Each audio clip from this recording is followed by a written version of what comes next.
엘리사가 다메섹에 갔을 때에 아람 왕 베나닷이 병들었더니 왕에게 들리기를 이르되 하나님의 사람이 여기 이르렀나이다 하니 왕이 하사엘에게 이르되 너는 손에 예물을 가지고 가서 하나님의 사람을 맞이하고 내가 이 병에서 살아나겠는지 그를 통하여 여호와께 물으라. 하사엘이 그를 맞이하러 갈새 다메섹의 모든 좋은 물품으로 예물을 삼아 가지고 낙타 40마리에 싣고 나아가서 그의 앞에 서서 이르되 당신의 아들 아람 왕 베나닷이 나를 당신에게 보내 이르되 나의 이 병이 낫겠나이까 하더이다 하니 엘리사가 이르되 너는 가서 그에게 말하기를 왕이 반드시 나으리라 하라. 그러나 여호와께서 그가 반드시 죽으리라고 내게 알게 하셨느니라 하고 하나님의 사람이 그가 부끄러워하기까지 그의 얼굴을 쏘아보다가 우니 하사엘이 이르되 내 주여 어찌하여 오시나이까 하는지라. 대답하되 내가 이스라엘 자손에게 행할 모든 악을 내가 알미라. 내가 그들의 성에 불을 지르며 장정을 칼로 죽이며 어린아이를 맺히며 아이벤 부녀를 가르리라 하니 하사엘이 이르되 당신의 개같은 종이 무엇이기에 이런 큰 일을 행하오리이까 하더라. 엘리사가 대답하되 여호와께서 내가 아람 왕이 될 것을 내게 알게 하셨느니라 하더라. 그가 엘리사를 떠나가서 그의 주인에게 나아가니 왕이 그에게 묻되 엘리사가 내게 무슨 말을 하더냐 하니 대답하되 그가 내게 이르기를 왕이 반드시 살아나시리이다 하더이다 하더라. 그 이튿날에 하사엘이 이불을 물에 적시어 왕의 얼굴에 덮음에 왕이 죽은지라.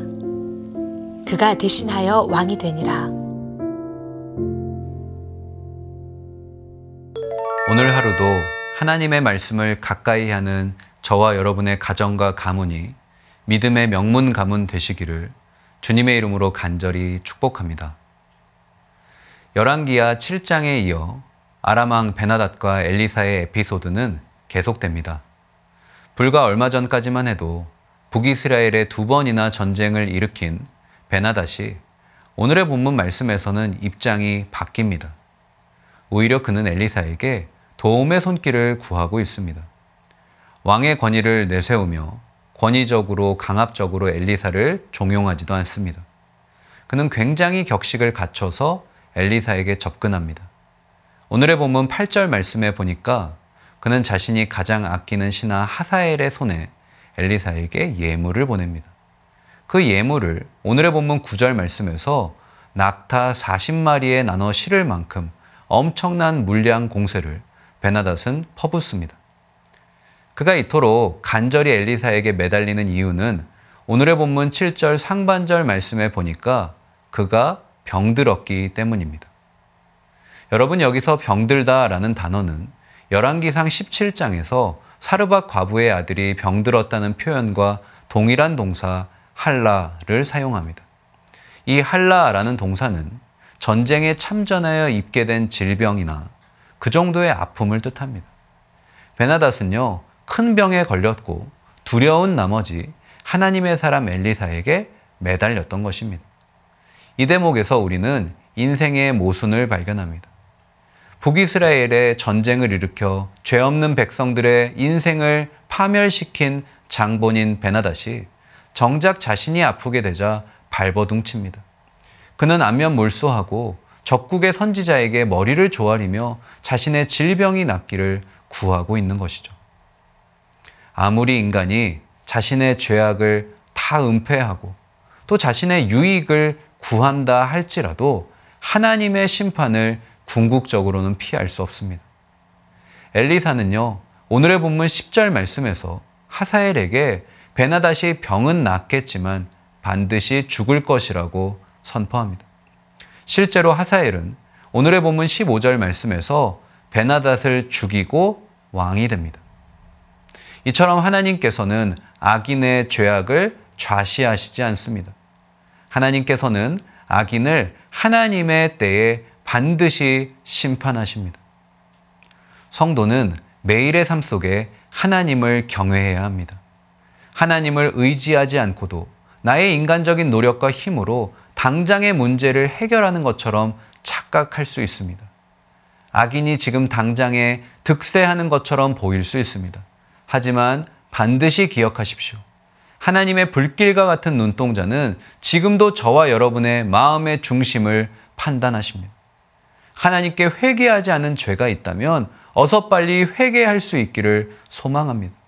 또한 악인의 형통을 시기하고 있다면 그 영혼이 어서 빨리 주님께 돌이킬 수 있기를 기도하시길 바랍니다. 성경 기자는 이제 하사엘에 대한 엘리사의 예언에 주목합니다. 오늘의 본문 11절 말씀에서 엘리사는 하사엘이 민망할 정도로 그를 뚫어지게 쳐다봅니다. 그리고 뜻밖의 행동을 합니다. 오늘의 본문 11절 하반절 말씀을 보시면 엘리사는 하사엘을 바라보며 울었다라고 성경은 기록합니다. 여러분, 여기서 울다라는 동사는 히브리어로 에베크입니다. 통곡하다, 오열하다라는 의미를 가집니다. 엘리사가 하사엘의 얼굴을 바라보면서 크게 통곡했던 것이죠. 오열했던 것입니다. 도대체 왜 그랬을까요? 하나님께서는 장차 하사엘을 통해 이스라엘이 겪게 될 참혹한 비극을 엘리사에게 미리 보여주셨습니다. 엘리사는 하나님께서 북이스라엘의 심판의 도구로 하사엘을 세우신 걸 알고 있었어요. 하지만 그를 통해 북이스라엘 백성들이 겪게 될 고난을 생각하니까 뜨거운 눈물을 흘리지 않을 수 없었던 것입니다. 눈물은 기도의 단짝입니다. 기도의 사람은 눈물의 사람이에요. 기도의 자리는 눈물의 자리입니다. 기도하며 흘린 눈물에 인생을 대하는 자세가 보입니다. 눈물의 기도는 하나님의 시선을 사로잡습니다. 눈물의 간구는 하나님의 눈물샘마저 자극합니다. 그래서 하나님은 고상한 언어로 가득한 핏기 없는 기도를 원하시지 않습니다. 하나님께서 원하시는 기도는 내 영혼의 가슴에서 터져 나오는 뜨거운 눈물의 기도인 줄로 믿습니다. 혹시 여러분은 내가 속한 공동체를 위해 눈물 흘리고 계십니까? 나의 사랑하는 배우자와 자녀들, 우리 가정과 가문을 위해 뜨거운 눈물로 기도하고 계세요? 혹시 바쁜 일상 속에서 하나님을 향한 뜨거운 눈물이 사라지고 있는 분이 계십니까? 내 힘으로 해결할 수 없는 인생의 문제 앞에서 더 이상 흘릴 눈물마저 없는 분이 계십니까? 만약 그렇다면 오늘의 본문 말씀에 엘리사의 눈물이 저와 여러분의 눈물이 되시길 주님의 이름으로 간절히 축복합니다. 내가 속한 공동체를 바라보며 뜨거운 눈물을 흘리며 기도할 수 있기를 소망합니다. 그러할 때 하나님께서 저와 여러분의 눈물을 외면하지 않으실 줄로 믿습니다. 하나님께서 저와 여러분의 눈물의 기도를 들으시고 응답하시는 오늘 하루 되시길 주님의 이름으로 간절히 축복합니다. 다 함께 기도하겠습니다. 하나님, 감사합니다. 하나님께서 사랑하시는 인생은 공동체를 향한 뜨거운 눈물을 흘려야 됩니다.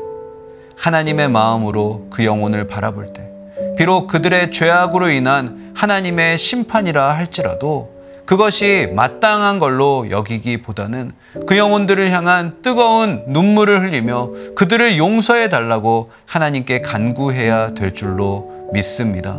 하나님 또한 악인이 득세하는 현실처럼 보인다 할지라도 하나님의 심판은 반드시 하나님의 때에 이루어질 것임을 기억하며 공의의 하나님께 소망을 두고 오늘 하루도 믿음의 인생을 살아가게 하여 주시옵소서. 살아계신 예수님의 이름으로 간절히 기도합니다. 아멘.